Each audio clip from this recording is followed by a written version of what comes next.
오늘 우리가 함께 볼 하나님의 말씀은 마가복음 9장 38절부터 42절 말씀입니다.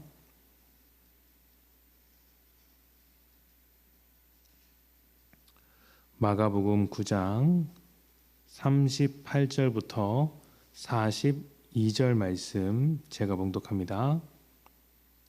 요한이 예수께 여짜오되 선생님, 우리를 따르지 않는 어떤 자가 주의 이름으로 귀신을 내쫓는 것을 우리가 보고 우리를 따르지 아니함으로 금하였나이다. 예수께서 이르시되 금하지 말라. 내 이름을 의탁하여 능한 일을 행하고 즉시로 나를 비방할 자가 없느니라. 우리를 반대하지 않는 자는 우리를 위하는 자니라. 누구든지 너희가 그리스도에게 속한 자라 하여 물 한 그릇이라도 주면 내가 진실로 너희에게 이르노니 그가 결코 상을 잃지 않으리라. 또 누구든지 나를 믿는 이 작은 자들 중 하나라도 실족하게 하면 차라리 연자 맷돌이 그 목에 매어 바다에 던져지는 것이 나으리라. 아멘. 교회 바깥에서 교회를 비판하는 기준 중에 하나가 도덕입니다.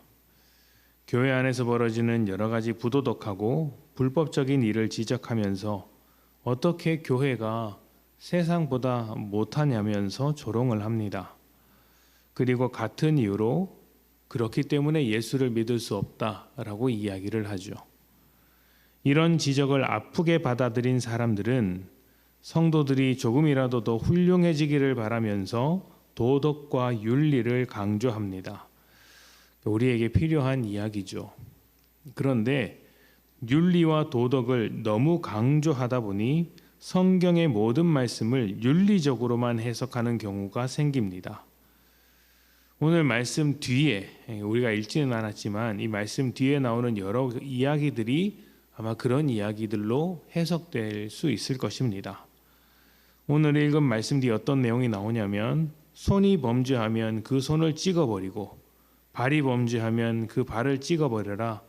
눈이 죄를 본다면 빼어버리고 이렇게 살아라 라고 강하게 이야기하는데 이것을 다 윤리적으로 이해하는 것입니다.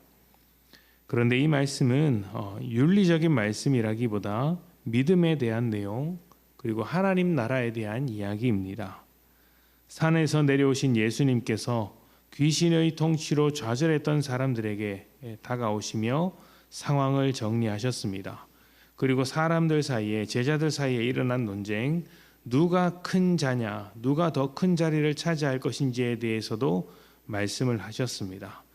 우리는 이 부분을 지난 새벽 예배 설교 그리고 어제 수요 예배 설교를 통해서 구체적으로 들여다보았습니다.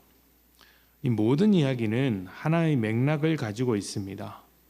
귀신의 통치, 죄와 사단의 통치를 극복할 수 없는 인간의 비참함, 그리고 어린아이와 같은 무능할 수밖에 없는 인간의 현실입니다. 왜 높은 자가 낮은 자이고 낮은 자가 높은 자이며 첫째가 되고자 하는 자가 끝에 서야 하고 끝에 선 자가 첫째다라고 이야기하겠습니까? 세상 속에서 하나님 나라를 지향점으로 살게 되었으니 인간의 능력이라는 것은 이제 쓸모없다는 것을 발견하게 되고 겸손하게 되는 것 아니겠습니까? 스스로의 부족함과 못남을 인정할 때만이 가능한 이야기입니다. 내가 잘났다라고 말하는 순간 하나님 앞에서 오히려 가치 없는 인생을 살게 되고 하나님의 일하심을 쓸모없는 것으로 만드는 것이지만 우리 스스로 쓸모없다고 인정하게 될 때에 하나님의 일하심이 우리에게 필요하다고 인정하는 것입니다.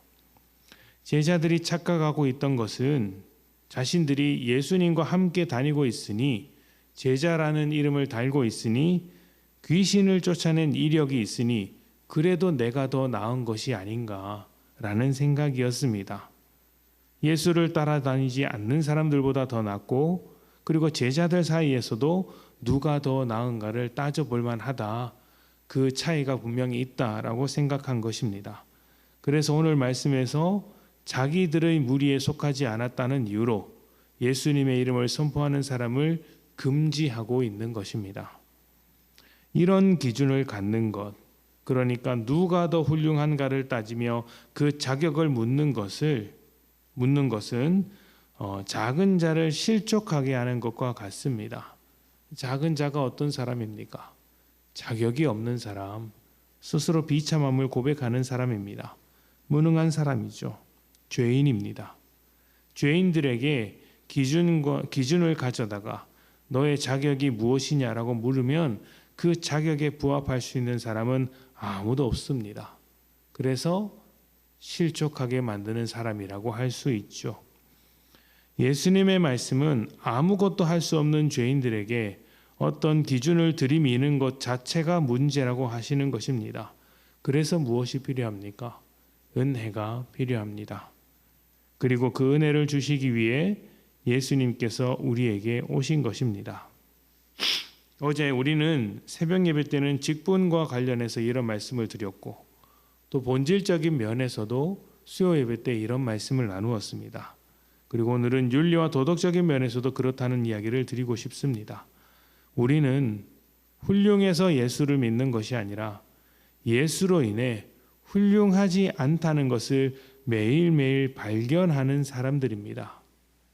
윤리적이고 도덕적인 모습이 있어야 하겠지만 그렇지 못한 모습이 많을 수밖에 없다고 말씀을 드리는 것이죠.